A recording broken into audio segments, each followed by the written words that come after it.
শিলিগুড়ি পুর নিগমের বাসিন্দাদের জন্য পানীয় জলের প্রকল্পের উদ্বোধন করলেন মুখ্যমন্ত্রী মমতা বন্দ্যোপাধ্যায়। বুধবার দার্জিলিংয়ের সরস মেলার উদ্বোধনী অনুষ্ঠানের মঞ্চ থেকে ভার্চুয়াল ভাবে এই জল প্রকল্পের উদ্বোধন করেন। এদিনের ভার্চুয়াল উদ্বোধন একটি অনুষ্ঠানের মাধ্যমে সরাসরি সম্প্রচার করা হয় শিলিগুড়ির বাঘা যতীন পার্ক থেকে। সেখানে উপস্থিত ছিলেন শিলিগুড়ির মেয়র গৌতম দেব সহ পুর নিগমের আধিকারিকেরা সহ শিলিগুড়ি মহকুমা পরিষদের সভাধিপতি অরুণ ঘোষ, চেয়ারম্যান অলোক চক্রবর্তী সহ অন্যান্যরা। অনুষ্ঠান শেষে মেয়র বলেন, শিলিগুড়িবাসীর জন্য পানীয় জলের ব্যবস্থা করা হচ্ছে। আগামী 7 থেকে 8 মাসের মধ্যে শহরের বাসিন্দারা পানীয় জল পাবেন। এই প্রকল্পের জন্য বন দপ্তরের সঙ্গে জমির সমস্যা মিটিয়ে কাজ সম্পন্ন করা হচ্ছে।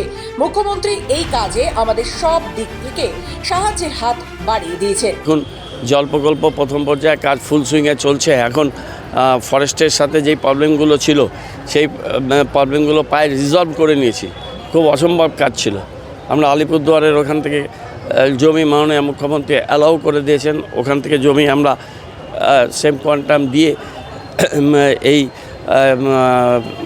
ফরেস্টের ইস্যুটা আমরা মিটিয়েছি এবং STP 2 এর যে